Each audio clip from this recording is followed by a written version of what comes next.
வாழ்க வையகம், வாழ்க வையகம், வாழ்க குரு வாழ்க, குருவே துணை. வாழ்க. நண்பர்களே, மிக்க மகிழ்ச்சி. இன்றைய ஒரு தெய்வீக சிந்தனையாக நாம் சிந்திக்கக்கூடிய சிந்தனை, அதாவது ஆன்மீக பயிற்சியிலே ஒரு உச்சகட்ட பயிற்சி என்று சொன்னால் மாற்று கருத்து இருக்காது. ஏன்னா இது வரைக்கும் இந்த பூமியில தோன்றிய அனைத்து மகான்களும் கடைபிடித்த ஒரு மிகப்பெரிய ஒரு விஷயத்தை நாம் இன்னைக்கு பகிர்ந்துக்க போறோம். ஆத்ம ஞானத்தை ஒருவர் பெறாததுனாலதான் இன்னைக்கு இந்த உலகத்துல இவ்வளவு பிரச்சனை. அது ஏழையானாலும், பணக்காரரானாலும், படித்தவரானாலும், படிக்காதவரானாலும், ஆண், பெண், குழந்தை, வயதானவர், சகல இடத்திலையும் பல பிரச்சனைகளோடு மக்கள் வாழ்ந்து கொண்டிருக்கிறத நம்ம பார்க்கிறோம். அதற்கெல்லாம் தீர்வா இருக்கிறது தான் இந்த ஆன்மீகம், நம்ம ஆன்மாவை பற்றிய ஞானம், ஆத்ம ஞானம் என்று சொல்லுவோம். அப்ப இந்த யோக பயிற்சி முழுக்க முழுக்க எதற்காக அப்படின்னு பார்த்தோம்னா, அந்த ஞானத்தை நோக்கிய ஒரு தேடுதல் தான். அப்ப இந்த ஞானம் எங்கு கிடைக்க பெறும், இந்த தேடுதல் எங்கு நிறைவு பெறும்னா இந்த பயிற்சியில நிறைவு பெறும். அந்த பயிற்சியை மகான்கள் மௌனம் என்று சொல்கிறார். மௌனம். வடிவேலு சொல்ற மாதிரிதான், சும்மா இருக்கிறது தான் தீர்வு எல்லாருக்குமே, எல்லா பிரச்சனைக்குமே. என்ன, நம்ம வாழ்க்கை ஒரு கலங்கிய குட்டையா இருக்கு. நாம் என்ன பண்றோம், அந்த கலக்கத்தை போக்குறதுக்காக குச்சி வச்சு என்னென்னவோ பண்றோம், குரங்கு வித்தையெல்லாம் காட்டுறோம். வாழ்நாள் முழுக்க நம்ம செய்வதை நிறுத்தாமல் குட்டையினுடைய கலக்கம் நிற்க போவதில்லை. அப்ப அதை நிறுத்தன ஒரே வழி என்ன வேணும்னா சும்மா இருக்கும். ஒரு 5 நிமிஷம் எதுவும் பண்ணாம போய் உட்கார்ந்தீங்கன்னா அதுவே தெளிவாயிரும், தெளிஞ்சிரும். சரிதானுங்களா? அந்த கலங்கிய தண்ணீர்ல நம்ம எதையுமே பண்ண முடியாது. கொஞ்ச நேரம் உட்கார்ந்துட்டீங்கன்னா அது தெளிந்துரும், அது நம்முடைய தாகத்தை தீர்த்தும். அப்ப நாம என்ன பண்ண வேணும், சும்மா இருக்கும். சித்தர் சொன்னது போல, சும்மா இருந்து தூங்காமல் தூங்கி சுகம் பெறுவது எக்காலம் அப்படின்னு அவர் சொல்றார்.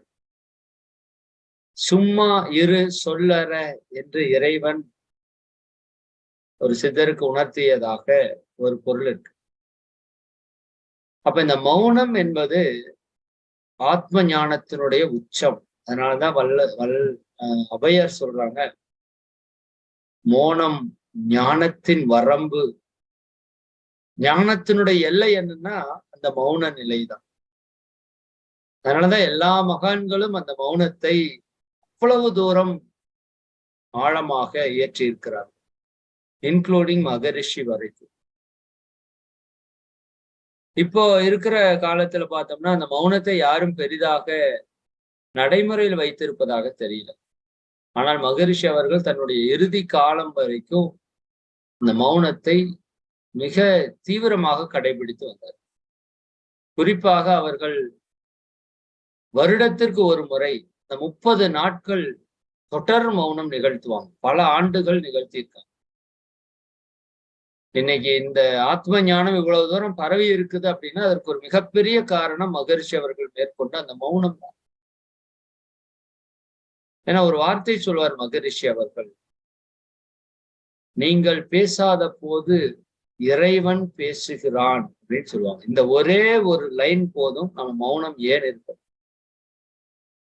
சரிதானுங்க? இப்போ நான் ஒண்ணு பேசிட்டு இருக்கேன், நீங்களும் அங்க எல்லாருமே பேசிட்டே இருக்கீங்கன்னு வச்சுக்கோங்களேன். நான் பேசுறது கேட்குமான்னா கேட்காது. இன்னும் நீங்க சத்தமா பேசுனா நான் பேசுறதுன்னே உங்களுக்கு தெரியாது. அது மாதிரி ஜீசஸ் சொல்றாரு, இறைவன் மௌனத்தில் உறைகிறான். இறைவன் மௌனத்தில் உறைந்து இருக்கிறான். புரியுதுங்களா? தண்ணீருக்குள்ளே அந்த குளிர்ச்சி உறைந்து இருக்கிறது. நெருப்புக்குள்ளே அந்த வெப்பம் உறைந்து இருக்கிறது. அதற்குள்ள இருக்கு. இப்ப நெருப்புக்குள்ள கையை வச்சீங்கன்னா அது சுடும். அதனுடைய தன்மையை உணரலாம். நீருக்குள்ளே கையை வைத்தால் குளிரும். அதனுடைய தன்மை உணரலாம். அப்படி மௌனத்திற்குள்ளே நாம் சென்றால் இறைவனை உணரலாம். எவ்வளவு ஒரு அற்புதம்! அமைதியில் இறைவன் உறைகிறான். அமைதி என்ன? மௌனம். மௌனம். அப்ப அந்த மௌன நிலையை நாம் அடையணும். அதற்கான முயற்சிகள் தான் இத்தனை யோகங்கள், தியானங்கள் எல்லாமே. தியானம் என்பது என்ன? சிறிது நேர மௌனம். மௌனம் என்பது என்ன? நீண்ட நேர தியானம். சிம்பிள். சரி. தியானம் என்பது சிறிது நேர மௌனம். மௌனம் என்பது நீண்ட நேர தியானம். அப்ப இந்த தியானத்தை நாம் எதற்காக ஏற்றுகிறோம்னா அந்த மௌன நிலையை அடைவதற்கு தான். அதுதான் மகரிஷி அழகா இறைநிலையோடு எண்ணத்தை கலக்க விட்டு ஏற்படும் ஓர் அமைதியிலே விழிப்பாய் நிற்க நிறைநிலையே தானாக உணர்வதாகும். நித்தம் நித்தம் உயிர் உடலில் இயங்கு மட்டும் உறைந்து உறைந்து இந்நிலையில் பழகிக் கொள்ள உலக இன்பங்களிலே அளவு கிட்டும். அதுக்கப்புறம் ஒரு வார்த்தை சொல்றாரு, கரை நீங்கி அறிவு மெய்ப்பொருளாய் கரைந்து போம் தன்முனைப்பு காணும் தெய்வம். என்ன நடக்குமாமாங்க? இந்த துரியாதீத தவத்தை, துரியாதீத தவம் என்பது என்ன? அந்த மௌன நிலையில் நாம் நிற்பதற்கான ஒரு வழியை காட்டி அங்க சிறிது நேரம் நிற்க வைக்கிற தவம். மௌனத்திலே சிறிது நேரம் நிற்க வைக்கிற தவம் துரியாது. அப்ப சிறிது நேர மௌனத்தில் நிற்க வைக்கிற தவத்தினுடைய பலனை என்ன சொல்றாரு? உலக இன்பங்களிலே அளவு கிட்டும். சரி, இன்னைக்கு என்ன பிரச்சனை மக்களுக்கு? எதுக்கு நாயா பேயா ஓடுறனே தெரியாம ஓடிட்டு இருக்குமே. சரி, எதற்கு? ஒரு நிறைவு, ஒரு அமைதி, ஒரு நிம்மதி அலையிற வரைக்கும் கிடைக்கவே கிடைக்காது. புரியுதுங்களா? அலையிற வரைக்கும் நிம்மதி கிடைக்கவே கிடைக்காது. அலை நிலையானால் எல்லாம் கிடைக்கும். அலை நிலையாகும். இப்ப மனசு எப்படி இருக்கு? அலையா இருக்கு. அது நிலையானால் எல்லாம் கிடைக்கும். எல்லாம் கிடைக்கும். ஆனா நிலை ஆனால்தான் அது கிடைக்கும். ஆகிற வரைக்கும் கிடைக்கிறது கஷ்டம். அப்ப உலக இன்பங்களிலே அளவு இல்லை இன்னைக்கு. பொருள், புகழ், அதிகாரம், புலன் இன்பம் இந்த நாளிலேயும் மனித குலம் அழுந்தி புண்ணாய் வருந்தி கொண்டிருக்கு. சரிங்களா? கொஞ்சம் நஞ்ச பிரச்சனை இல்லை இந்த சமுதாயத்தில். அதிகப்படியான எதிர்பார்ப்புகள், அதனால் வரக்கூடிய ஏமாற்றங்கள், சரிங்களா? உறவுகளிலே இவ்வளவு சிக்கல்கள், ஏன் மனதிலே நிறைவு இன்மை, இது எல்லாத்துக்கும் என்ன காரணம்? பற்று. அதைத்தான் மகரிஷி அவங்க அழகா பொருள் பற்று, அதிகார பற்றுன்னு பிரிச்சாங்க. தான் தனது அப்படின்னு பிரிச்சாங்க. இந்த தான் தனதிலிருந்து வந்தது தானே 6 தீய குணங்கள். காமம், குரோதம், லோபம், மோகம், மதம், ஆச்சரியம் என்று சொல்லக்கூடிய 6 தீய. அதிலிருந்து உருவானதுதான் பஞ்சமகா பாதகங்கள். இன்னைக்கு உலகம் முழுக்க தலைவிரித்து ஆடிக்கொண்டிருக்கிற பிரச்சனை நமக்கும் சேர்த்துதான் சொல்றோம். அப்ப இத்தனை பிரச்சனைக்கு அடிப்படை என்ன? நாம் இந்த உலகப் பொருட்களில் பற்று வைத்திருப்பது, ஒரு அளவுக்கு மேல அதுல சிக்கி கொண்டிருக்கிறோம். அப்ப உலக இன்பங்களிலே ஒரு அளவு கிட்ட வேண்டும். அனுபவிக்க வேண்டாம்னு சொல்ல, அதுக்கு ஒரு அளவு முறை வேண்டும். அப்ப அந்த அளவு முறை எப்போ வரும்? மௌனத்தில் தோய்ந்தால்தான் வரும். அது இல்லாட்டி வாய்ப்பே கிடையாது. கரை நீங்கி அறிவு மெய்ப்பொருளாய் நிற்கும்னு சொல்றாரு. கரை என்றால் என்ன? ஆணவம், கண்மம், மாயை. எல்லா பிரச்சனைக்கும் அடிப்படை என்ன? ஆணவம், தன் முனைப்பு, கண்மம், பழிச்செயல் பதிவுகள், மாயை, மயக்க நிலை, விழிப்பு நிலையற்ற மயக்க நிலை. எது உண்மைன்னு தெரியல, எது பொய்ன்னு தெரியல. அதனால யோகானந்த பரமசருடைய ஒரு பிரார்த்தனை ஒன்று இருக்கு. இறைவா, நான் எதையெல்லாம் மாற்ற முடியுமோ அதையெல்லாம் மாற்றுவதற்கான வலிமையை எனக்கு நீ கொடுக்க வேண்டும், ஆற்றலை நீ கொடுக்க வேண்டும். மாற்ற முடிந்ததை மாற்றக்கூடிய வலிமையை, வல்லமையை, ஆற்றலை கொடு. மாற்ற முடியாததை ஏற்றுக்கொள்ளுகின்ற வலிமையை, ஆற்றலை கொடு. எல்லாவற்றையுமே நம்மளால மாற்றிட முடியாது. சரிங்க. மூன்றாவது ஒண்ணு கேட்கிறார், எதை மாற்ற முடியும், எதை மாற்ற முடியாது என்று பிரித்து அறியக்கூடிய ஆற்றலையும் எனக்கு கொடுங்க. ஏன்னா நமக்கு தெரியாது, எது நல்லது எது கெட்டதுன்னே புரியாது, எது உண்மை எது பொய்னே தெரியாது. அப்ப யார் ஒருவர் அந்த இறைத்தன்மையில் இருக்காங்களோ அவங்களுக்கு தான் புரியும் எது உண்மை எது பொய், எது நல்லது எது கெட்டது, எதை செய்யணும் எதை செய்யக்கூடாது. மேலும் ஒரு படி போய் செய்ய வேண்டியதை செய்து விடக்கூடிய வலிமையும் உங்களுக்கு கிடைக்கணும்னா மௌன நிலையில் தான் அது சாத்தியமாகும். அதனாலதான் வள்ளுவம் அற்புதமா சொல்லிடுச்சு, அடக்கம் அமர் அருள் உய்க்கும். இந்த அடக்கம் தான் மௌன நிலை.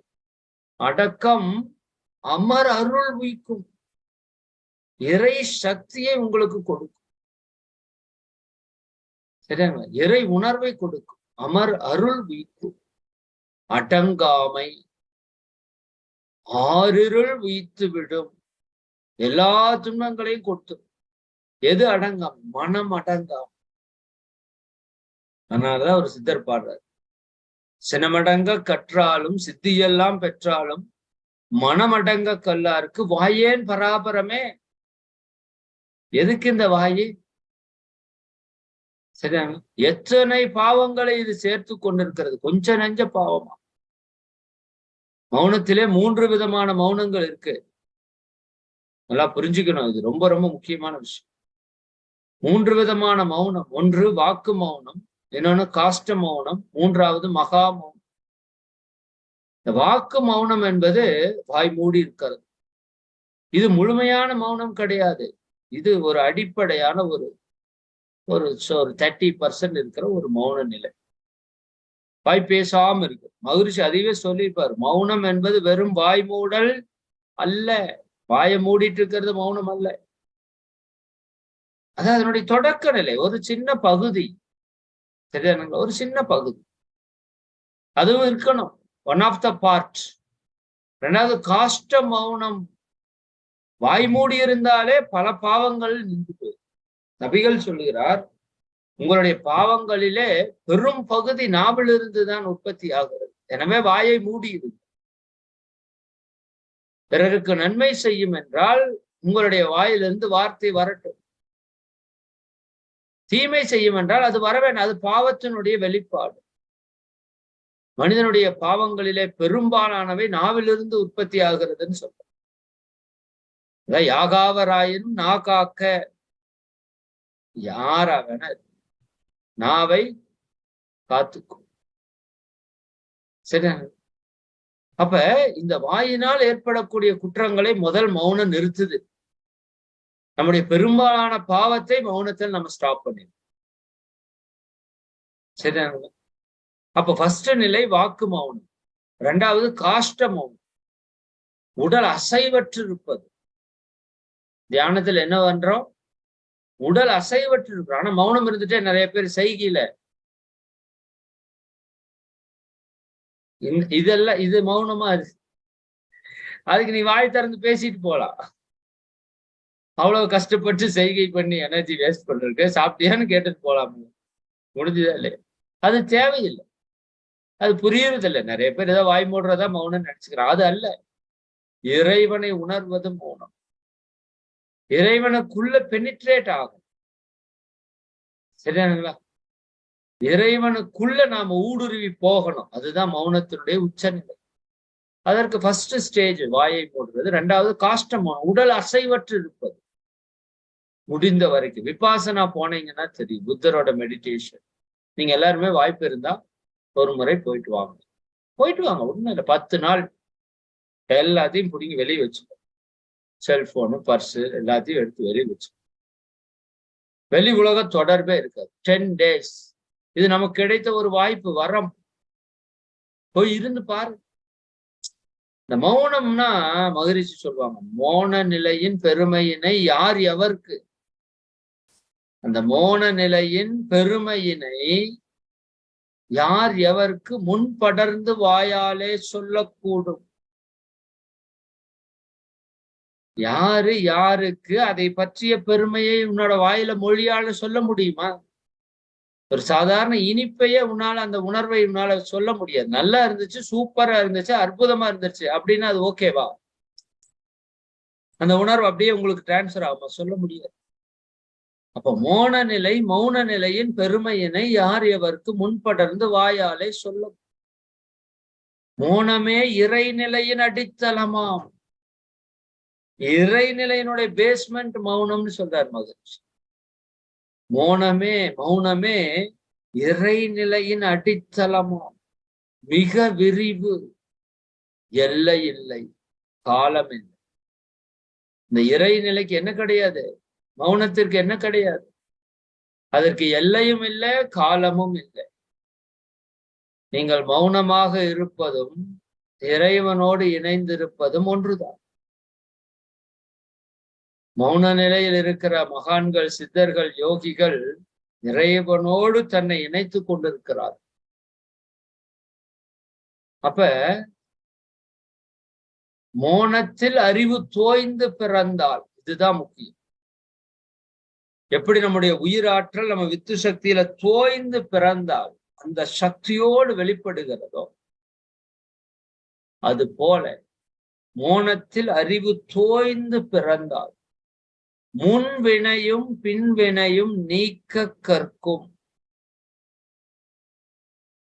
முன்னாடி நாம் செய்த வினைகளும் பின்னாடி நாம் செய்யவிருக்கின்ற வினைகளை முன்வினையும் பின்வினையும் நீக்க கற்கும். பாவ பதிவுகளை அழித்து விடும். எவ்வளவு பெரிய விஷயம். ஆனா என்ன நடக்கணும்? சரியாங்களா? ஒரு குண்டா அழுக்காய் இருக்கு, சரியாங்களா? தண்ணிக்குள்ளிட்டு ஒரு அலாசி வெளியே எடுத்தீங்கன்னா அழுக்கு போய் வெளியே வரும். பாக்குறீங்கல்ல? பாத்திரம் கழுவுறதுக்கு அந்த இதைய போட்டு வச்சிருக்கீங்க, சரியாங்களா? சோப்பு போட்டு தேய்ச்சி வச்சிருக்கீங்க. பார்த்தா ஃபுல்லா நுரைய இருக்கு. எடுத்து நீர்ல அப்படியே அலம்புனீங்கன்னா அது அப்படியே தூய்மையாகி பலன்னு வருது பாருங்க. அது மாதிரி அப்படி அந்த மௌனத்தில் நம்முடைய அறிவு தோய்ந்து பிறந்தால், வெளிப்பட்டால் முன்வினையும் பின்வினையும் நீக்க கற்கும். பாவ பதிவுகளை எல்லாம் நாம் விடுவித்துக் கொள்ளும். ஏன்னா அது இறைநிலை. அதனுடைய தன்மை என்ன? அன்பும் கருணையுமான தன்மை. நாம் தெரிந்தோ தெரியாமலோ, அறிந்தோ அறியாமலோ பலவிதமான துன்பங்களை செய்து பாவ பதிவுகளை கூட்டி வைத்து, அப்ப அந்த ஆழ்ந்த அமைதியான அந்த தெய்வீக தன்மையிலே அறிவு உள்ளே போய் வெளியே வரும்போது அதற்கு ஞானம் கிட்டிவிடும். ஞானம் கிட்டிவிடும். எதை செய்ய வேண்டும், எதை செய்யக்கூடாது, எது தர்மம், எது சத்தியம், அது தெரிஞ்சிடும். எல்லாம் வல்ல இறையே அனைத்துமாக மாறி இருக்கிற ரகசியங்கள் உங்களுக்கு உணர்த்தப்படும். தெரிவிக்கப்படாது, உணர்த்தப்படும். உணர்ந்தால்தான் மாற்றம். சரிங்களா? சும்மா தெரிந்தால் மாற்றம் வராது. உணர வேண்டும். நாம் அந்த நிலையில லயித்து நிற்க நிற்க நிற்க அலை அலை அதனுடைய வேகத்தை குறைத்து குறைத்து நிலையாக நிலையாக அது என்ன ஆகும்? அதை இறைத்தன்மையாக மாற்றம். மிக அற்புதமான ஒரு நிலையா இருக்குல்ல? சிந்தனை செய்து பாரு. இப்ப நான் பேசுறதெல்லாம் உங்களுக்குள்ள ரெக்கார்டா இருக்குல்ல? ரெக்கார்டா இருக்குல்ல? நீங்க சின்ன வயசுல இருந்து பார்த்தது கேட்டது எல்லாமே உள்ள ரெக்கார்டா இருக்கு.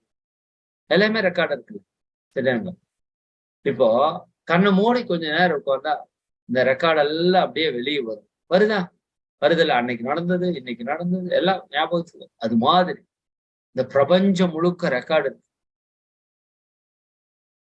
பிரபஞ்ச மனம் எப்படி நம்மளோட ஜீவகாந்தத்துல எல்லாம் ரெக்கார்டா இருக்கோ கருமயத்துல, அப்படி இந்த பிரபஞ்ச வான்காந்தத்திலே எல்லாமே ரெக்கார்டா இருக்கு.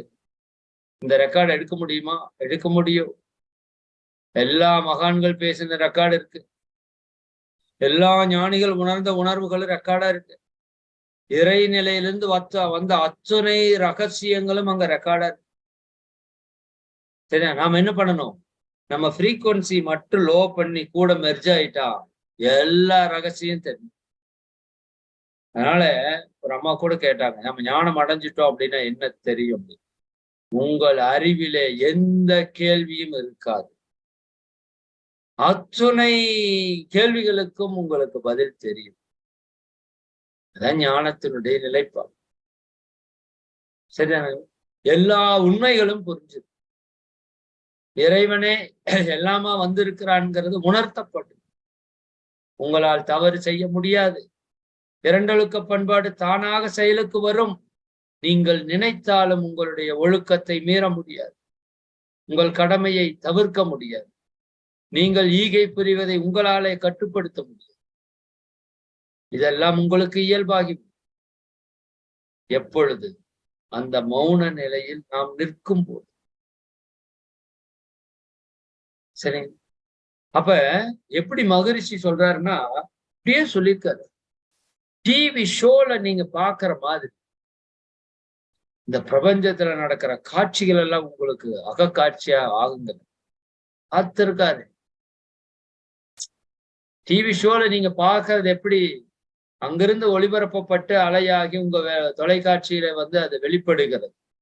அது போல நீங்கள் அகக்காட்சியாக இந்த பிரபஞ்சத்தில் நடக்கிற அத்தனை விஷயங்களையும் டிவி ஷோ மாதிரி பார்க்க முடியும்னு ஒரு மகான் சொல்றாரு. அது எப்படி இருக்குன்னு யோசித்து பாருங்க. லூசின்னு ஒரு படத்துலதான் அந்த பொண்ணு பிரெயின் ஆக்டிவேஷன் 100% ஆனோடனே டிராவல் மிஷின்ல போயிடுவா பின்னாடி. அவங்க எல்லா 100, 1000, 500, 10,000, 20,000, 50,000, 1,00,000 ஆண்டுகளுக்கு முன்னாடி அப்படியே டிராவல் பண்ணிடுவோம். அப்படியே அவளுக்கு நிதர்சனமா அங்க காட்சியா. முதலில் ஒரு குரங்கு மனிதன் ஆனதுன்னு சொல்லுவாங்க இல்லையா, அந்த குரங்க போய் டச் பண்ணிட்டு வருவோம். இதெல்லாம் இப்போ நம்ம மக்கள் கொடுத்த பெரிய விஷயம்தான் இந்த தொலைக்காட்சி எல்லாம். சரிதானுங்களா? அப்ப அதுல என்னன்னா அத்துணை ஞானங்கள் நம்ம கிட்ட இருக்கு, நம்ம மூளையில இருக்கு, நம்ம அறிவில் இருக்கு. சரிதானுங்க? அப்ப மோனத்தில் அறிவு தோய்ந்து பிறந்தால் முன்வினையும் பின்வினையும் நீக்க கற்கும். கர்ம வினைகளை எல்லாம் அழித்துக் கொள்ளலாம். இதனால் வரைக்கும் பாவத்தை செய்து கொண்டிருந்த உடல், உயிர், மனம், எண்ணம், சொல், செயலில் இருக்கிற அத்தனை குறைபாடுகளையும் நீக்கிக் கொள்ளும். பிறர் துன்பம் போக்குற செயல்கள் இயல்பாக மலர்ச்சி பெற்று அப்ப புண்ணியத்தை பெருக்கிக் கொள்ளும். அதே போல ஃபைனலா சொல்றாரு, மோன நிலை தவறாது கடமை ஆற்ற. இந்த மோன நிலை தவறாது கடமை ஆற்றும் போது வெற்றி, அமைதி, நிறைவு, ஆனந்தம் அனைத்தும் கிடைக்கும். இப்ப நம்ம எதையெல்லாம் நோக்கி ஓடிட்டு இருக்கிறோமோ அத்தனையும் கிடைக்கும். எப்ப? நாம் மௌனமாக இருந்தால். வாழ்க்கையில வெற்றி வேணுமா, அமைதி வேணுமா, நிறைவு வேணுமா, மகிழ்ச்சி வேணுமா, ஆனந்தம் வேணுமா, அத்தனையும் பெற முடியும் நாம் சும்மா அந்த மௌன நிலையில் இருக்கு. அப்ப வாக்கு மௌனம் என்பது வாய் பேசாம இருப்பது, காஷ்ட மௌனம் என்பது உடல் அசைவற்று இருப்பது, மகா மௌனம் என்பது மனம் எண்ணங்களற்று இருப்பது. அதான் பேரானந்த நிலை. மனதிலே எந்த விதமான எண்ணங்களும் இன்றி இருக்கிறதா மகா மௌன நிலை. அந்த நிலைதான் இறை நிலை. இப்ப மனது என்ன ஓட்டங்களோடு அப்படியே அலைந்து கொண்டே இருக்கு, அதுக்கு நிறைவு கிடைக்கல. அப்ப அந்த அலை என்று நிலையாகிறதோ அதுக்கு அத்தனை விஷயங்களும் தெளிவுபடுத்தப்படும். மகரிஷி என்ன சொல்றாங்கன்னா, இந்த மௌனம் நடக்கிறப்ப என்ன ஆகும்னா அந்த இயற்கைக்கு நமக்கு இருக்கிற தொடர்பு இருக்கு பாருங்க. இப்ப நம்ம தொடர்பே அற்று இருக்கிறோம். இயற்கையோட தொடர்பே இல்லை. நேத்திக்கு ஐயா கூட பாலமதன் ஐயா கூட பேசுறப்ப அந்த இயற்கையோட எப்படி இணையிறதுங்கிறது அவ்வளவு அற்புதமா சொல்றாரு. நாம இயற்கையினுடைய ஒரு வெளிப்பாடு. எல்லா உயிர்களும் இயற்கையோடு இயற்கையை இணைஞ்சிருக்கு, மனிதனை தவிர.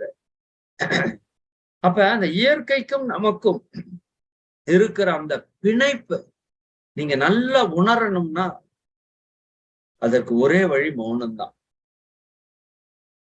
சரியா? அது மௌனம் என்பது வெறும் வாய்மூடல் அல்ல, பெரிய மறைப்பொருள். பெரிய மறைப்பொருள் என்ன? நம்முடைய மனம். அந்த மனதை அறியக்கூடிய ஒரு ஆய்வுதான் மௌனம். இந்த மனம் அது என்றால் என்ன? அதில் என்ன வருகிறது? அதனுடைய மூலம் என்ன? இதான் மகிழ்ச்சி ஒரு பாட்டுல அழகா சொல்லிப்பார். அலை அலையாய் இயங்கு மன தடித்தலமே நிலை பொருள், அது தெய்வம் கடல் போன்று அலை போன்றதே மனம், நிலை பொருளாம் இருப்பு சிவம் நித்தியம் என்றோதிடும், நெடுவெளி முன்னறிவாகும் அது அலையே மனம், நெடுவெளி முன்னறிவாகும் அது அலையே மனம், அலை அலையாய் இயங்கு மன தடித்தலமே நிலை பொருள், அது தெய்வம் கடல் போன்று அலை போன்றதே மனம், கலை உணர்வால் மெய்ப்பொருளாம் கண் காண ஒன்றினை, கலை உணர்வால் மெய்ப்பொருளாம் கண் காண ஒன்றினை, கண்காது மூக்கு முகம் குணமுருவம் புகுத்தியே, கண்காது மூக்கு முகம் குணமுருவம் புகுத்தியே, சிலையுருவில் காட்டி சொன்ன கதைகளில் மயங்கினான், சிலை உருவில் காட்டி சொன்ன கதைகளில் மயங்கினாம், சிக்கியுள்ளவரை உண்மை நிலை விளங்காதுணர்வோம். அப்ப அந்த அலை அலையாக இயங்கக்கூடிய மனதினுடைய அடித்தளம் என்ன? நிலைப்பொருள். உங்களுடைய மனிதனுடைய அடித்தளம் நிறைப்பொருள் இறைவன். என்னுடைய மனதினுடைய அடித்தளம் நிலைப்பொருள் இறைவன். அது எப்படி சொல்றாரு? கடல் அப்படியே அலைந்து கொண்டிருக்கிறது, அலையை நிறுத்திட்டீங்கன்னா நிலை. மனம் அலைந்து கொண்டிருக்கிறது, அலையை நிறுத்திட்டீங்கன்னா நிலை. இறை நிலை, இறைவன். சரிதானுங்க? அப்ப மௌனம் அப்படிங்கிறது சும்மா வாயை மூடிட்டு இருக்கிற ஒரு சடங்கு அல்ல. இந்த மனதிற்குள்ள எல்லாம் இருக்கிறது, அத்தனையும் இருக்கிறது. எப்படி எங்கெங்கயோ இருக்கிற எஃப்எம் ஸ்டேஷன்ஸ உங்களோட ரேடியோல டியூன் பண்ணா நீங்க பாட்டை கேட்க முடியுதோ, அது போல இந்த பிரபஞ்ச ரகசியங்கள் அத்தனையும் நம்மால் உள்ளிருந்து நமக்குள்ளாக இருந்து உணர்ந்து கொள்ள முடியும். ஒரு மனிதன் நினைத்தால் இந்த பிரபஞ்சத்தையே மாற்றி அமைக்க முடியும். அவ்வளவு வல்லமை இருக்கு. இந்த உலகையே மாற்றி அமைக்க முடியும். அதனாலதான் மகான்கள் லோயர் ஃப்ரீக்வன்சில போய் நிறைய சங்கல்பங்களை விதைச்சு வச்சிருக்காங்க. ஏன்னா அது எண்ணிக்கை குறைவாக இருக்கு. நாம எண்ணிக்கையில பெருகணும். தியானம் செய்பவர்கள், அதனாலதான் சொல்றார் வள்ளுவர், இளர் பலராகிய காரணம் நோற்பார் சிலர் நோவாதார் பலர். சந்தோஷம் இல்லாதவங்க நிறைய பேர் மாறிட்டாங்க. என்ன காரணம்? தியானம் மௌனம் இருப்பவர்கள் வெகு சிலர், அது இல்லாதவங்கள் பலர். அப்ப அதனுடைய வெளிப்பாடு என்ன? துன்பமயம். சரியா? என்ன மயம்? துன்பமயம் இந்த உலகம் முழுக்க. அப்ப அந்த நிலையை அடையணும்னா நம்ம இந்த மௌனத்துல ஆழ்ந்து பயணம். நீங்கள் தவத்திலும் தற்சோதனையிலும் ஆழ்ந்து ஈடுபடுவதற்கான வாய்ப்பை மௌனம் உங்களுக்கு உருவாக்கி, இல்லாட்டி சான்ஸ் இல்லை. சரியாங்களா? அதாவது ஒருத்தர் கொஞ்சம் கழிவு சேருது, கழிவை நீக்கிறாரு, அப்புறம் விட்டுறாரு. மறுபடியும் கழிவு சேருது, கழிவு நீக்கிறாரு, மறுபடியும் விட்டுறாரு. கொஞ்சம் கழிவு சேருது, நீக்கிறார். இப்படியே இருந்துட்டே இருந்ததுன்னா அவர் ஒரு குறிப்பிட்ட அளவுக்கு மேல கழிவை நீக்க முடியாது. ஒரு பக்கம் சேருது நீக்கிறாரு, சேருது நீக்கிறாரு, அவ்வளவுதான். அதை மட்டும்தான் அவரால் மெயின்டைன் பண்ண முடியும். அதற்கும் கீழே இருக்கிற கழிவுகளை நீங்க எடுக்க முடியும். அதற்கு மேல அந்த இடத்தை நீங்க தூய்மைப்படுத்த முடியும். அப்ப நம்ம மனதிலே நீங்க சிறிது நேரம் தியானம் பண்றீங்க, ஒரு அமைதி கிடைக்கிறது, மறுபடியும் நம்ம வாழ்க்கைக்குள்ள வந்துடுறோம். மறுபடியும் எண்ணங்கள் உழல்கிறது, பலவிதமான பிரச்சனைகள், உணர்ச்சிகள்ல மாட்டி சிக்கிறோம். மறுபடியும் கொஞ்ச நேரம் உட்கார்றோம். அதற்கான ஒரு சால்வேஷன், ஒரு திருப்தி, ஒரு அமைதி கிடைக்குது. மறுபடியும் உலக வாழ்க்கை, மறுபடியும் தியானம், மறுபடியும் உலக வாழ்க்கை. அப்போ இது அப்படியே சுழன்று சுழன்று சுழன்று சுழன்று ஒரு குறிப்பிட்ட நிலைக்கு கீழே நம்மால போக முடியும். தியானத்தில் ஆழ்ந்த உணர்வை பெறாததுக்கான ஒரே காரணம், நாம் தொடர்ந்து தியானம் ஏற்றல. மௌனம் இருக்கு. இப்ப மௌன காலத்துல என்ன ஆகும்? மௌனத்துல என்ன பண்றோம்? எந்த செயலும் செய்வதில்லை. உடல் தேவைகளை தவிர. ரொம்ப பசிக்குதா கொஞ்சம் உணவு, சரிதானுங்க, உடை, ஒரு இடம், ஒரு கழிவு நீக்கம், அவ்வளவுதான். வேற ஒண்ணும் இல்லை அங்க மௌனத்துல. வேற எதுக்கும் அங்க அளவுடே கிடையாது.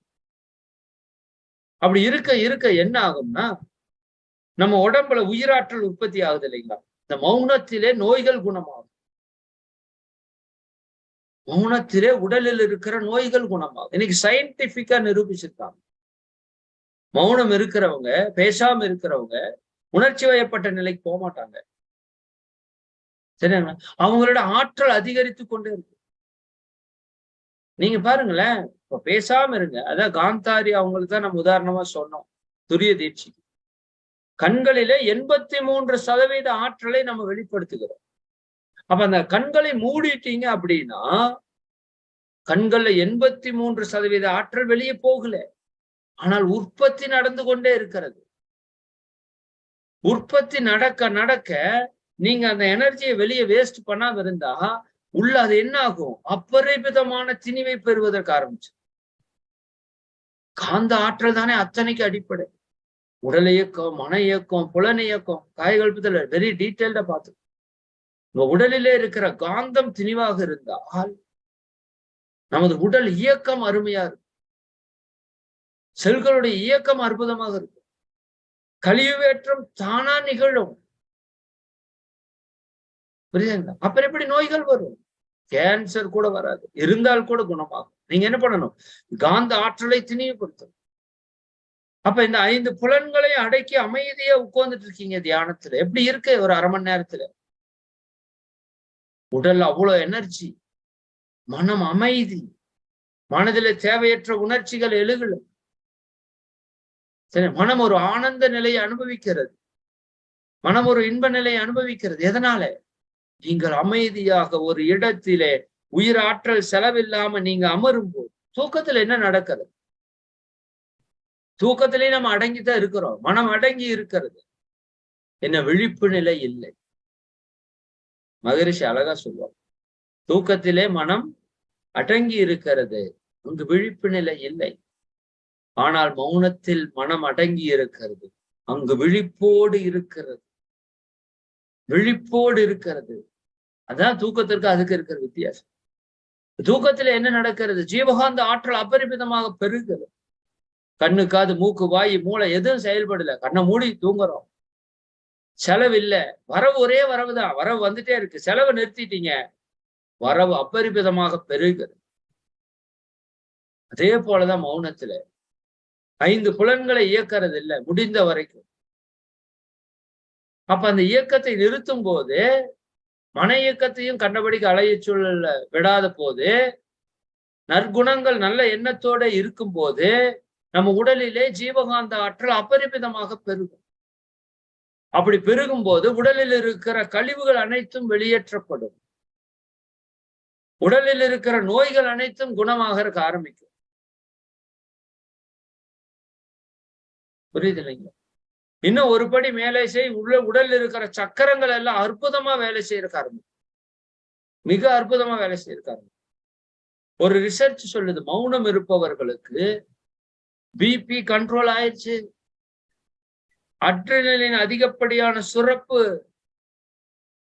ஒரு மிக குறைந்த அளவிலே நிர்ணயிக்கப்படுகிறது.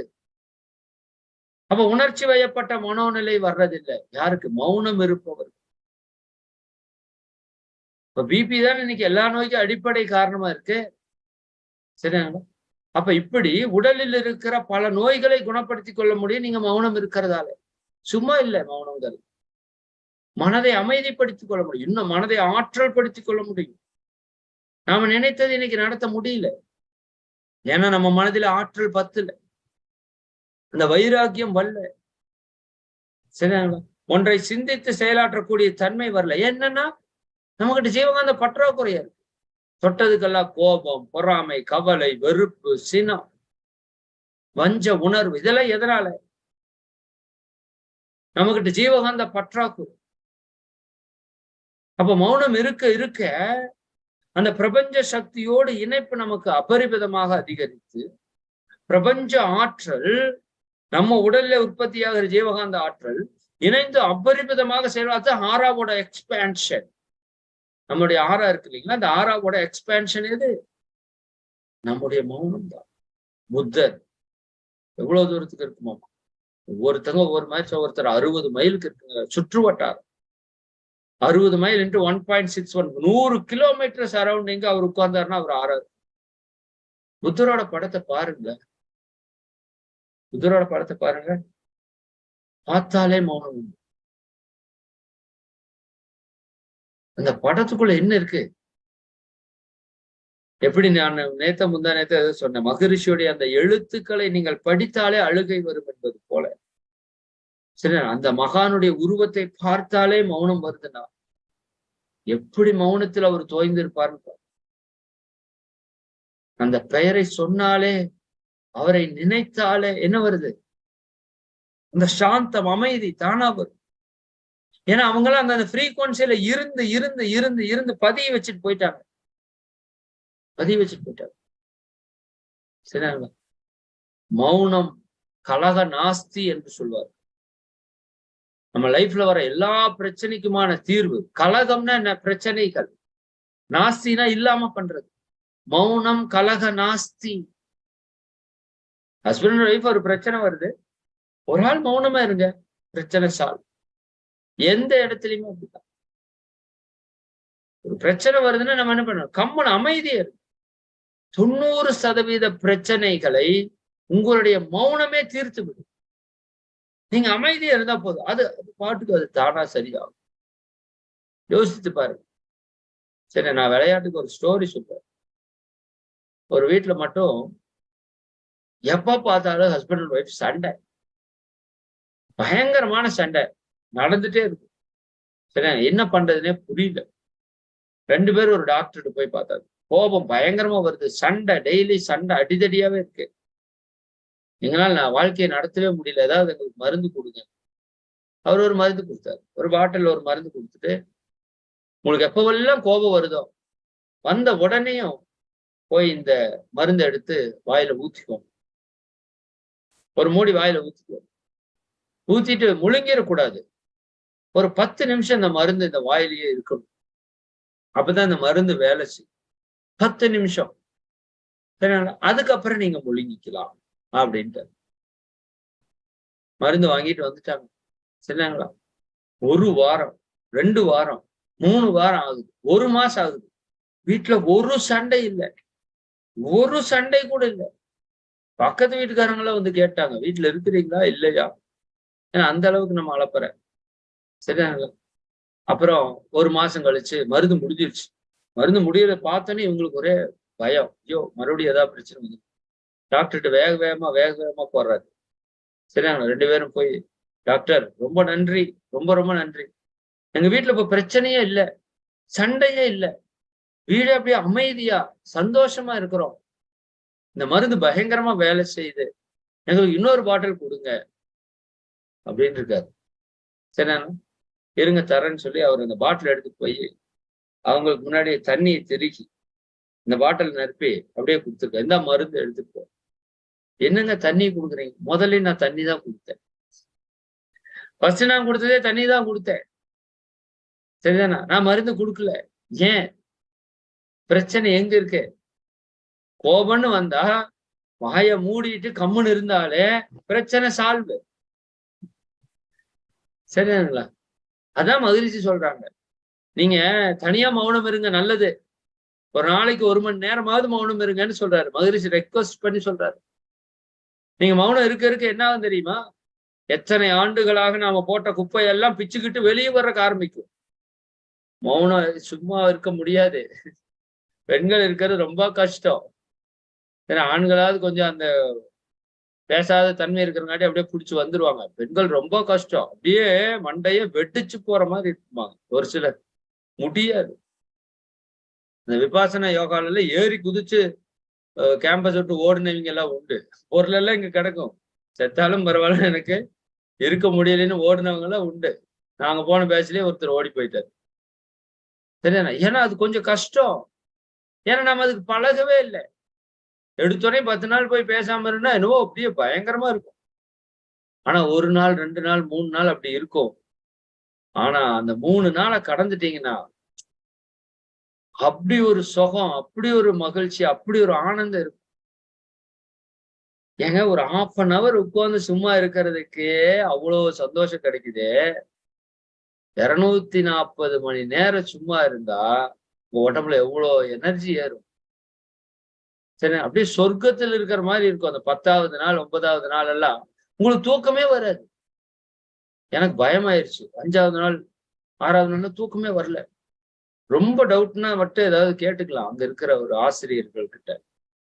அப்ப 5வது நாள், 6வது நாள் நைட் தூக்கமே வரல. அப்ப அவர்ட்ட போய் கேட்டா, அவரு தான் சொன்னாரு. "தம்பி எனர்ஜி ஃபுல்லா லோட் ஆயிருச்சு.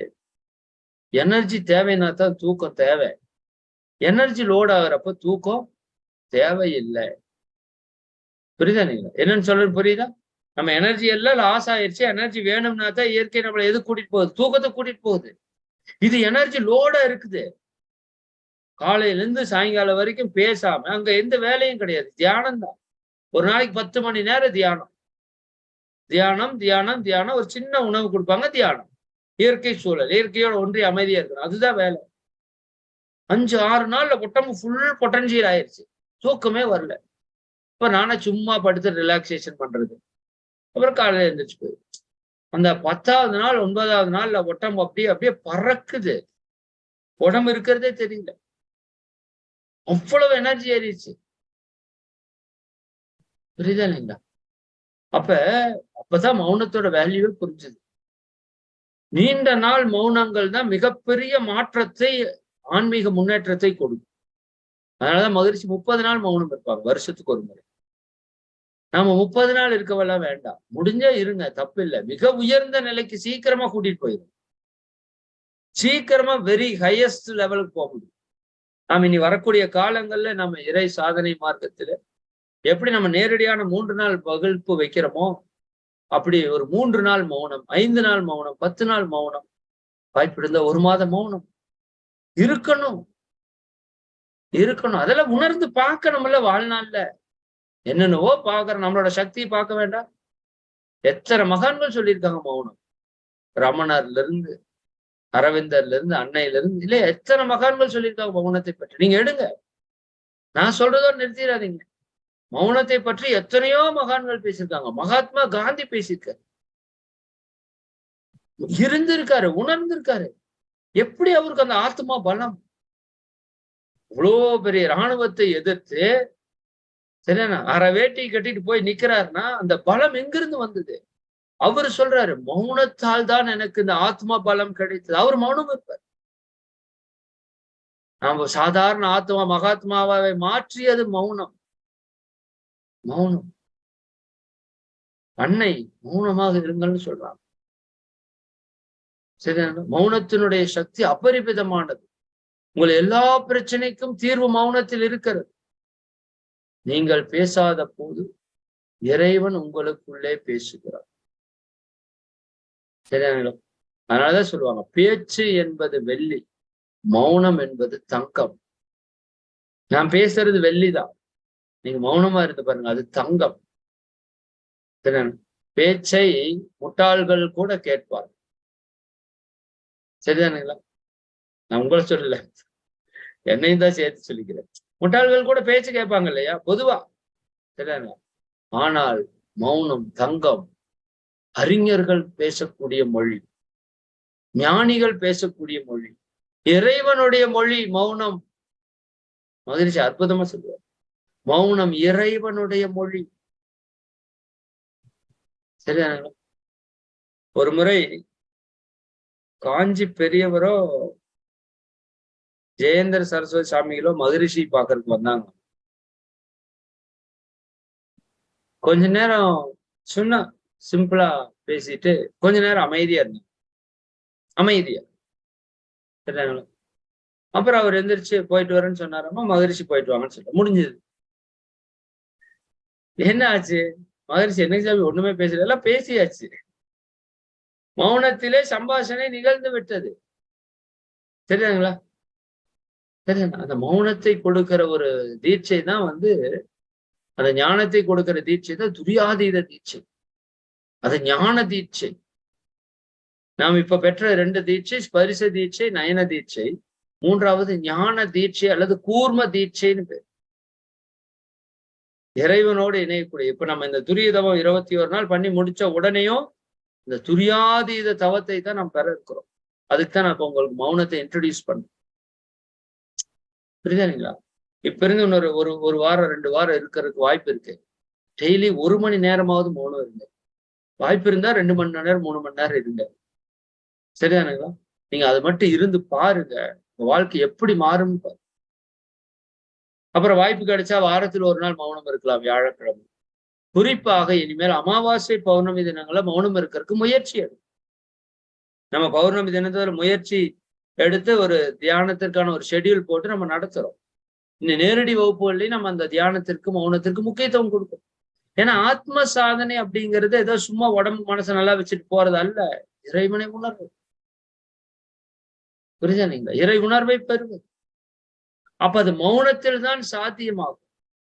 மௌனத்துல தான் நம்ம ஆழ்ந்து தியானிக்க முடியும். மேலும் மௌனத்துல தான் தற்சோதனை செய்து நம்முடைய குணங்களை மாற்றி அமைத்துக் கொள்ள முடியும். மகரிஷி என்ன சொல்றாங்க, உங்கள்கிட்ட ஒரு 1000 கெட்ட எண்ணங்கள் இருக்குன்னு வச்சுக்கோங்க, அது லட்சக்கணக்கான எண்ணங்கள் இருக்கு. நீங்க இன்னைக்கு ஒரு மணி நேரம் உட்கார்றீங்க, ஒரு 10 எண்ணங்கள் வருது, அதைய பார்த்து அகத்தாய்வு பண்ணி அதை தூய்மை பண்ணி விடுறீங்க, அதை சரி பண்ணி விடுறீங்க. அடுத்த நாள் இன்னொரு 10 வருது, அதை தூய்மை பண்ணி விடுறீங்க. அடுத்த நாள் ஒரு 10 வருது, அப்படியே தூய்மை பண்ணி விடுறீங்க.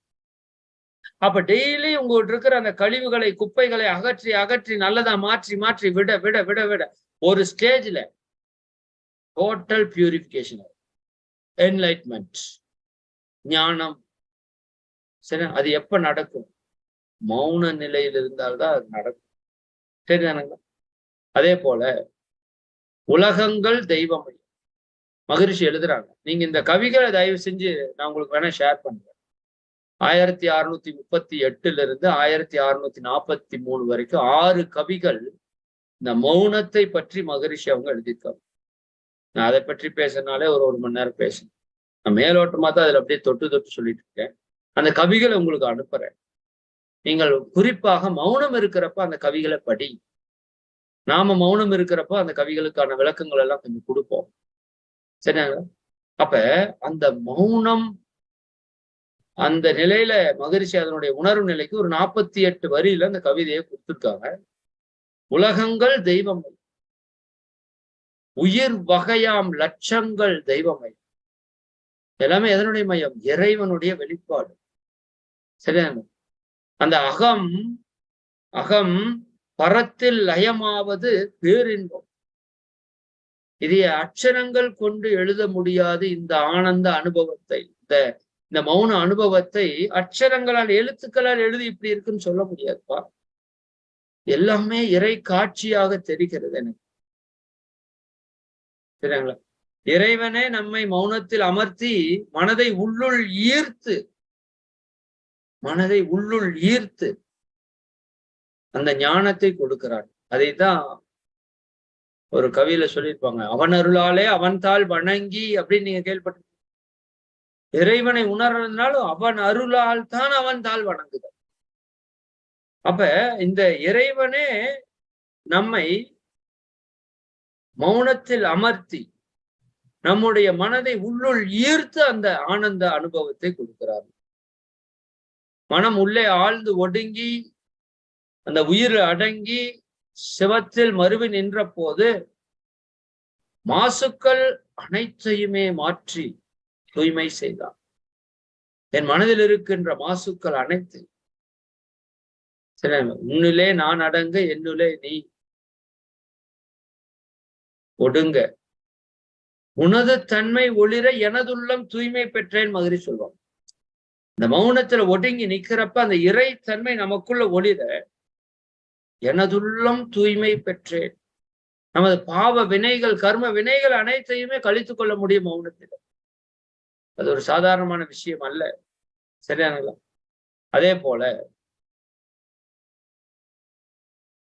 மகரிஷி இன்னொரு கவி சொல்லுவாங்க, அன்பும் கருணையுமாய் இறைவன் எப்படி இருக்கான்? அன்பும் கருணையுமாய் அகண்ட நிலையில் உள்ளாய், என் மனதை விரித்தே இணைத்து கொண்டாய் உன்னுள்ளே, கண்ம வினைகள் எல்லாம் கழிந்தன உணர்கின்றேன், உன்னை அறிந்து உய்ய உலகோர்க்கு தொண்டு செய். அவன் எப்படி இருக்கிறான்? அன்பும் கருணையுமாய் அகண்ட நிலையில் உள்ளாய், என் மனதை விரித்தே இணைத்து கொண்டாய் உன்னுள்ளே, மௌன நிலை, கர்ம வினைகள் எல்லாம் கழிந்தன உணர்கின்றேன். நம்முடைய பாவ வினைகள், கர்ம வினைகள் எல்லாம் என்னாச்சு? தவிடு பொடியாகி. சரிங்களா? மௌனம் சர்வார்த்த சாதகம் என்று சொல்வார். இதெல்லாம் பேச்சு வழக்கில் இருக்கிற விஷயம். மௌனம் கலக நாஸ்தி, மௌனம் சர்வார்த்த சாதகம் என்றால் என்ன? எதையும் சாதிக்கக்கூடிய சக்தியை மௌனம் நமக்கு கொடுக்கும். அதைதான் மகாத்மா நமக்கு செஞ்சு காட்டார். சரிங்களா? மகாத்மா பிறக்கும் போது 40 கோடி அடிமைகள், அவர் இறக்கும் போது 40 கோடி சுதந்திர ஆன்மாக்கள். எப்படி பாருங்க, எது ஒரு வாழ்க்கைன்னு பாருங்க. சரிதானுங்க? அப்ப எப்படி அவருக்கு அந்த ஆத்ம பலம்? கஸ்தூரிபா காந்தி கூட சொல்லுவாங்க, அவங்ககிட்டயும் மகாத்மா காந்தி நீங்க மௌனம் இருங்க, எல்லாருக்கிட்டையும் சொல்லுவாங்க, வாரத்தில் ஒரு நாள் மௌனத்தில் ஒதுக்கி கொள்ளுங்கள். உங்களுடைய ஆத்ம பலம், இந்தியா சுதந்திரம் மட்டுமல்ல, உங்களுடைய ஆன்ம சுதந்திரம் பெற வேண்டுமானாலும் ஆத்ம பலம் வேண்டும். எப்படி சூரிய அலை எல்லா பக்கம் போறப்ப அதற்கு சக்தி இல்லை, அதை நிலைப்படுத்தும் போது அதனுடைய ஆற்றல் அபரிமிதமாக. அப்படி நம்ம மனம் அலைந்து கொண்டிருக்கும் போது அதற்கு சக்தி இல்லை, அதை நிலைப்படுத்தும் போது அதற்கு ஆற்றல் அபரிமிதமாக கிடைக்கிற காரணம், அபரிமிதமாக கிடைக்கும். சரியானதா? இப்படி இந்த நிலையில நம்ம அதிகரிக்க அதிகரிக்க நம்ம மனதினுடைய அலைகிற தன்மை குறையும். நீங்க ஒரு நாள் 3 நாள் ஒரு மௌனம் இருந்துட்டு அதுக்கப்புறம் உங்க தியானங்களை நீங்க வாட்ச் பண்ணுங்க. இப்ப தியானம் இருக்கிறோம்ல, அந்த தியானத்தை வாட்ச் பண்றீங்களா? நம்ம மனதினுடைய நிலைப்பாடு தெரியுதுல்ல. ஒரு நாளோ 2 நாளோ 3 நாளோ 3 நாளைக்கு அப்புறம் தான் மௌனத்துக்குள்ளேயே டிராவல் ஆகும். நான் இப்பவே சொல்லியிருக்கேன். நம்ம காலையில போயிட்டு மன்றத்துக்கோ எங்கேயோ போயிட்டு ஒரு 10 மணிக்கு ஆரம்பிச்சுட்டு சாயங்காலம் 4 மணிக்கு முடிச்சுட்டு வர்றதுக்கு பேர் மௌனம் கிடையாது. இருந்தாலும் பரவாயில்லை, ஒண்ணுமில்லாததுக்கு அது எவ்வளவோ பரவாயில்லை. உண்மையான மௌனத்தை நீங்கள் உணர வேண்டும் என்றால் ஒரு 3 நாளை கடக்கணும். 5 நாள் மௌனம் இருந்தா கடைசி 2 நாள் தான் அந்த மௌன நிலைனா என்னன்னே நமக்கு புரியும். அது வரைக்கும் எதுவுமே புரியாது. ஏதோ சும்மா இருக்கிறோம்னு தான் தெரியும். அது நான் இப்ப சொன்ன அனுபவங்கள் எல்லாம் நீங்க அடையணும், உணர்ந்து பார்க்கணும்னா ஒரு 3 நாளைக்கு பிறகு அது 5ஓ 7ஓ 10ஓ 20ஓ 30ஓ மாறும்போது உங்களுக்குள்ள பல அற்புதங்கள், பல ரகசியங்கள் விளக்கத்திற்கு. பிரபஞ்ச கண்ணாடியாவுடைய மூளை அதுல எல்லா காட்சியும் அகக்காட்சியா தெரியறக்க ஆரம்பிச்சு. மனம் எந்த அளவுக்கு அசையாம இருக்குதோ அந்த அளவுக்கு அது பரத்திற்குள் நுழைவதற்கு ஆரம்பி. அசைவற்ற சிவத்தோடு நீங்கள் இணைய வேண்டும் என்றால் நாம் அசைவற்ற நிலையில் இருக்கணுமா இல்லையா? சரியா? மௌனம் என்பது ஒரு அற்புதமான ஒரு கலை. மகிழ்ச்சி என்ன சொல்றாங்க, ஒரு 10ல இருந்து 15 நிமிஷமாவது மௌனம் இருங்க. டெய்லி அப்படி இருந்தீங்கன்னா ஒரு 15 நிமிஷம் வச்சுக்கோங்களேன். சரியா? ஒரு 15 நிமிஷம் இருங்க. நாம் அதைத்தான் தற்சோதனையாகவும் ஒரு 15 நிமிஷம் கண்ணை மூடி அமர்ந்து உங்களுக்குள்ள இருந்து வரக்கூடிய எண்ணங்களை எடுங்க, ஆராய்ச்சி பண்ணுங்க. 4 எண்ணத்தை ஆராய்ச்சி பண்ணுங்க, அவற்றை நல்லதா வச்சுக்கோங்க, ஆசைகளை சீரமைத்துக் கொள்ளுங்க. புரியுதா? தேவையற்ற ஆசைகளை நீக்கிக் கொள்ளலாம். இப்படி ஒரு ஒரு குறிப்பிட்ட நாள்ல 1 மாதத்துக்குள்ளேயே நம்முடைய வாழ்க்கையில பெரும் மாற்றம் நிகழ்ந்திருக்கிறார் மகிழ்ச்சி. அப்ப நம்ம கிட்ட இருக்கிற கெட்டது எல்லாத்தையுமே நல்லதா மாத்திரலாங்கிற. சரிங்களா? அப்ப இன்னொன்னு என்ன சொல்றாருன்னா, இப்படி எல்லாம் இருக்க முடியலையா? இன்னொரு சிம்பிள் டெக்னிக் நான் சொல்றேங்கிறாரு. அதாவது யாராவது ஒருத்தர் உங்கள்ட்ட ஒரு ஹார்ஷா பேசுறாங்க அப்படின்னா, உங்க மனம் கோபத்துக்கு வருதுன்னா, அப்ப மட்டும் மௌனமா இருங்க. இது ஒண்ணும் பெரிய விஷயம் இல்லை. இதுக்கு நீங்க நேரமெல்லாம் ஒதுக்க வேண்டாம். யாராவது உங்களிடம் கோபப்பட்டோ, தவறாகவோ பேசினா அந்த நேரத்துல மௌனம். அதை மட்டும் நீங்கள் சங்கல்பமா வைத்துக் கொள்ளுங்கள். இது மிகப்பெரிய விஷயம்ங்கிறார். சரியா? அப்ப அப்படி இருந்தா என்ன ஆகும்? ஆட்டோமேட்டிக்கா குடும்பத்துல அமைதி வந்துடும்.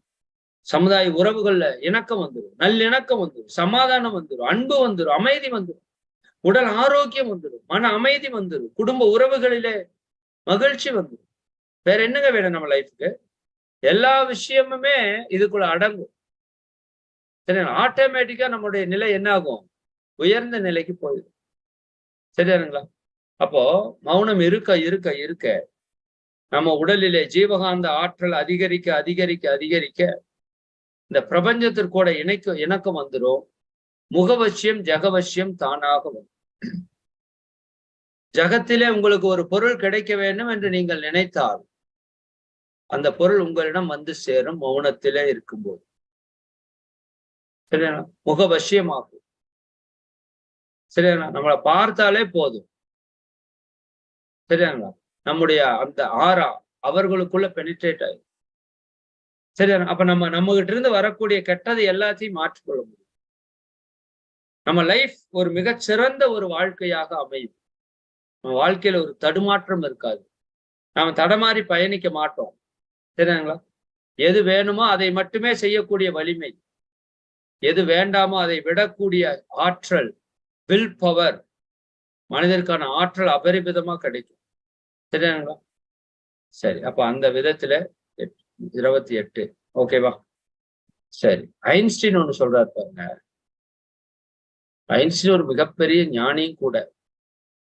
சரியா? அந்த உண்மை மட்டும் அவருக்கு புரியல. அது எதுங்கிறத டிஃபைன் பண்ண முடியல. ஆனா அவர் என்னோட வாழ்க்கையில நான் எதை வெற்றியா கருதுறேன்னு அவர்கிட்ட ஒருத்தர் கேட்கிறாங்க. நான் நீண்ட நேரம் மௌனமாக சிந்திக்கக்கூடிய தன்மை பெற்றதா என்னோட வாழ்க்கையினுடைய மிகப்பெரிய வெற்றின்னு சொல்றாரு. அதான் புரிஞ்சுக்கோ. சரியாங்களா? நான் நீண்ட நேரம் மௌனமாக சிந்திக்கக்கூடிய தன்மை பெற்றதா என்னோட வாழ்க்கையில மிகப்பெரிய வெற்றி. அதுதான் இத்தனை கண்டுபிடிப்புகளுக்கும் ஆதாரமாக இருக்கிறது அப்படின்னு சொல்றாரு. சரியாங்களா? அப்ப நம்ம கருமையத்திலிருந்து பல கோடி எண்ணங்கள் வெளிப்பட்டு கொண்டே இருக்கிறது. சரியா? அவை எல்லாவற்றையும் தூய்மை செய்வதற்கு, ஆய்வு செய்வதற்கு, தற்சோதனை சிறப்பாக செய்வதற்கு, சரியானுங்களா? எல்லாத்துக்கும் ஒரே விஷயம் என்ன? இந்த மௌன நிலைதான். அப்ப இறைவனோடு நம்மை இணைக்கக்கூடிய மௌன நிலை. சரியா? அந்த மௌன நிலைக்கு போனாதான் நமக்கு எல்லாமே இயற்கையினுடைய இறைவனுடைய வெளிப்பாடுங்கிறது புரியும். நாம யாருக்கும் துன்பம் கொடுக்கிற செயல் நடக்காது. பிறருக்கு துன்பத்தை போக்கக்கூடிய செயலுக்கு நாம வர்றதுக்கு ஆரம்பிப்போம். சரிதானுங்களா? ஓம்காரம் அப்படின்னு சொல்றோம் இல்லையா? ஓம்ங்கிறது மௌனத்தினுடைய நிலையை உணர்த்துவதற்கான ஒரு மந்திரம், பிரணவ மந்திரம். நாம் இந்த ஓம்கார தியானம் நடத்துறப்ப உங்களுக்கு தெரியும். சரிங்களா? ஓன்னு ஆரம்பிச்சா அது இம்முல வந்து முடியும். இறைவன் எழுச்சி நிலையிலிருந்து அடக்க நிலைக்கு வருகிறான்னு சொன்னதுக்கான வார்த்தை தான் ஓம். சரியாங்களா? அப்ப அந்த இம்ம மதுரை சொல்லுவாங்க. ஆ ஊ இம், ஆவ கழிச்சிரு, ஊ இம், ஊவ கழிச்சிரு, இம். சரிங்களா? அந்த மாவை தூக்கிரு, புள்ளி, புள்ளி என்ன? மௌனம், ஒண்ணுமில்ல. அந்த ஒடுங்கிய நிலையில் இருக்கிற இறையே அனைத்துமாக எழுச்சி பெற்றிருக்கிறது. எழுச்சி பெற்றது ஒடுங்கி நிற்கக்கூடிய தன்மை கொண்டது அப்படிங்கறத உணர்த்துறதுக்காக வந்த மந்திரம் தான் பிரணவ மந்திரம். பிரணவ மந்திர தவத்தை, ஓம்கார தியானத்தை ஏற்றும் போது நீங்க நல்லா அந்த மௌன நிலையை அனுபவிக்கணும். துரியாதீத நிலை. சரிங்களா? அதையும் நம்ம எதுல அனுபவிக்க முடியும்? மௌன நிலையில அனுபவிக்க முடியும். சரிங்களா? அப்ப அந்த அளவிற்கு நம்ம வாழ்க்கையில யாரெல்லாம் எனக்கு நிறைவு வேணும், அமைதி வேணும், மகிழ்ச்சி வேணும், ஆனந்தம் வேணும், நிம்மதியா இருக்கணும்னு நினைக்கிறீங்களோ, ஒரே வழிதான் நம்ம அலைகிற மனதை நிலையாக்க வேண்டும். இப்ப அலைகிற மனதை நிலையாக்கக்கூடிய ஒரு பயிற்சிக்கு தான் மௌனம் என்று பெயர். அதனால இன்றிலிருந்து முடிந்த வரைக்கும் மௌனம் இருக்கிறதுக்கு முயற்சி பண்ணும். பூரண மௌனம் என்பது மனம் அசைவற்று இருக்கணும். அதான் பூரண மௌனம். சரிங்களா? அந்த நிலைதான் நம்மளோட நோக்கம்.